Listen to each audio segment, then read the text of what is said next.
what did you mean when you said to Sergeant Nkosi, we are managing Mr. Malema? Chair, I did not mean we're managing Mr. Malema at all. I don't know Mr. Malema. I've never met him. I just know him to be the president of the EFF, firstly. Sorry, why did you send this picture, this article that says Tshwane proves governance can thrive without the DA, says EFF's Malema? As you've seen on many occasions, sometimes we would share milestones that are there. As part of this, the city's finances were stabilizing and the city was going in a positive direction. This was me sharing an article, as I would in other instances as well, so that Sergeant Nkosi would see that the city is doing much better. That's some of the issues that we would normally talk about. And the article's about Mr. Malema? No, it's about the city, that the city's governance is improving and the city is doing well. Yes, but the only person mentioned in the headline of the article is Mr. Malema. Is that correct? You see anybody else mentioned there? I focused on Tshwane. No, sorry, I'm asking you a question. Do you see anybody else mentioned in the headline of the article? Yes or no? On the headline, there's only Malema mentioned. Do you see any photograph of anyone other than Mr. Malema in this screenshot? On the article, no. Is there any reference to anybody other than Mr. Malema in the screenshot that you send to Mr. Nkosi? I was sending an article. I just want to make that clear. I wasn't sending a picture. I was sending an article that Sergeant Nkosi should read. Yes, but I'm asking you, did that article and that screenshot refer to anybody other than Mr. Malema? Chair. Yes or no? It's quite a simple question.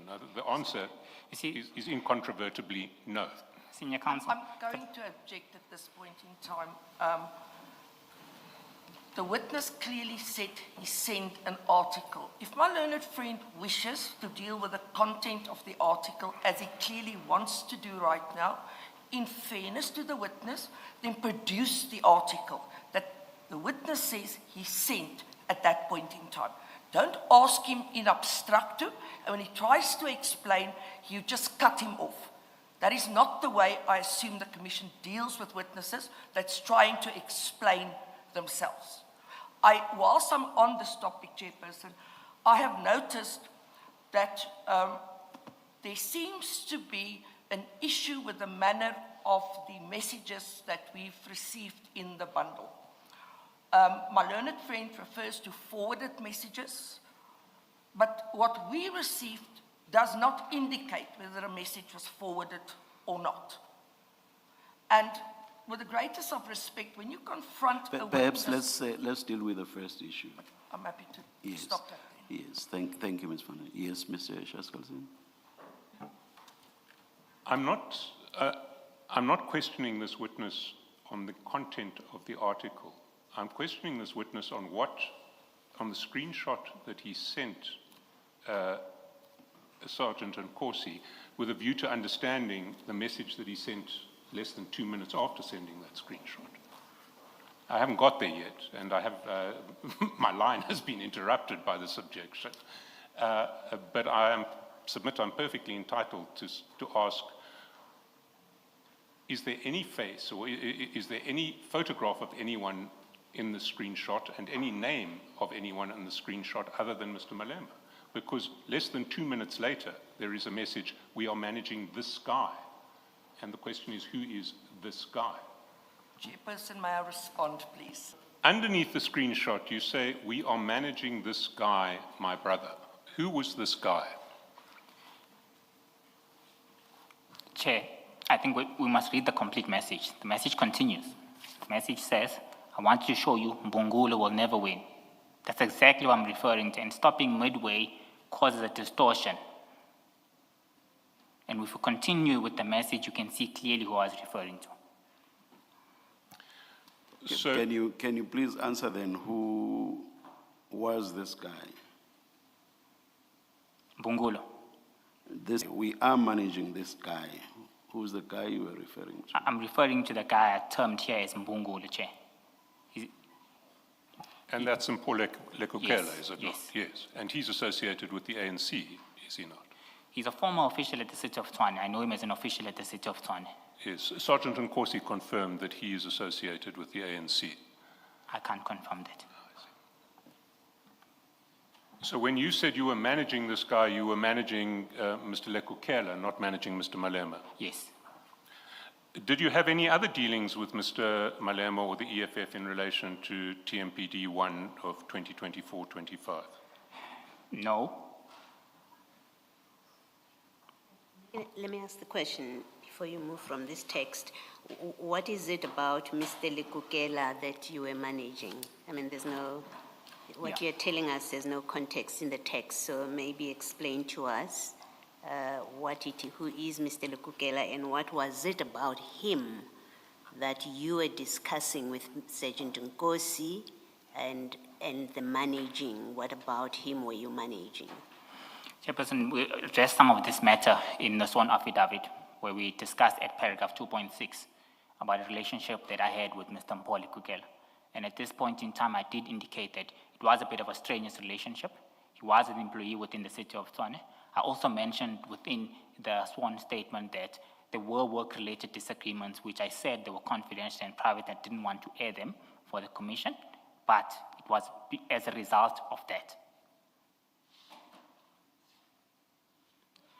My recollection of your statement was you brought Sergeant Nkosi in to mediate between you and Mr. Lekukela. That's how I remember your statement and the mention of Mr. Lekukela.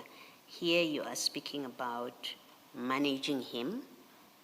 If indeed Mbungulu is Lekukela, you say that's who you were referring to. You are managing him and he will never win.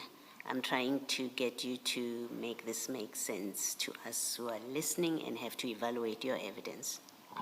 Thanks, Commissioner. I think, firstly, since I arrived at the city of Tshwane, of course, due to a variety of reasons, my authority has always been undermined by a number of individuals.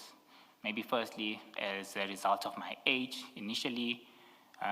Secondly, I'm not originally from the city of Tshwane. And amongst those individuals, from my perspective, was Mr.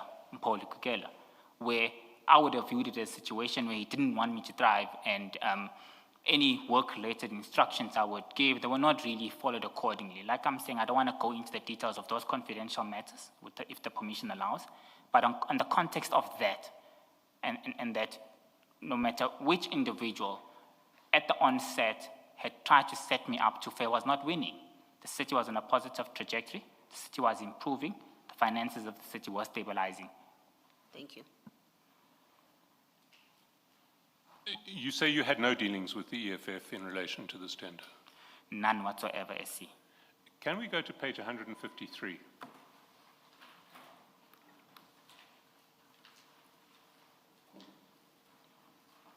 Do you have 153? Yes.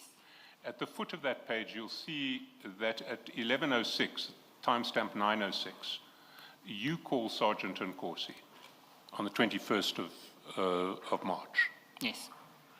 We go over the page, and a minute after that call at 11:07, you send him a message. Good morning. I had a meeting with Action SA and EFF yesterday. Telling me to submit 5 is an insult and didn't sit well with me. What were you referring to? Firstly, Chair, I can confirm that this is not a message that I sent, and if you have the data, this is forwarded. Firstly, I don't speak to Mr. Sergeant Nkosi in this manner. All our discussions are highly informal, as we've seen. This was a forwarded message. It was not from me. I did not meet anyone from EFF, nor did I meet anyone from Action SA. So you forwarded this message Yes. to Sergeant Nkosi? Exactly. From whom? I forwarded this message from the Deputy Executive Mayor of the city, Sorry, I didn't hear. From? Mr. Eugene Modise. Also called Mr. Bonzo Modise, referred to in the papers as Bonzo. Yes. So you forwarded this message from Mr. Modise to Sergeant Nkosi. Why? So firstly, the context of this was that the Deputy Mayor was telling me that to be careful, there are people who are trying to influence the process. He sends me this message. He then did call me, and we had other discussions afterwards that the process is going to be compromised. I need to be careful there'll be people purporting to be from Action SA EFF. I'm saying purporting because I don't know these people, I did not meet them, that I need to be careful well, frankly, to not be vulnerable to this situation. I shared with Sergeant Nkosi as an element of discussing that as well, that this process can't be, look how brazen people are. People are so brazen, they go to the point of even trying to lure the deputy executive mayor to interfere in procurement processes. That was the discussion around that. And this was me still, in a subtle manner, explaining to Sergeant Nkosi that we can't interfere in procurement processes. Even the deputy mayor is experiencing issues of this nature, and this must be avoided at all costs. And the process that we're talking about now is the process in relation to the award of Tender 1, interfering with this process. Yes, it's So- any interference that might have been there. But when you talk, you mentioned interfering in this process, and Mr. Modise had mentioned that there was interference, there's possible interference in this process. That process was the award of the tender. Yes, Yes. we needed to guard against that. Yes. You forward that to Sergeant Nkosi? Yes. Yes. Now, Sergeant Nkosi has no business being anywhere near this process, does he? Chair, he has already got business. I remember I told you on 148 and 152, he's already asking me the same thing. So he's already got business, I'll say, in terms of trying to get me to check compliance. 148, he wants me to check compliance. 152, he repeats that. I'm in a subtle manner trying to tell him you can't do that. That's the context behind me forwarding him that. To even say, even the deputy mayor is facing such brazen circumstances, we can't have that.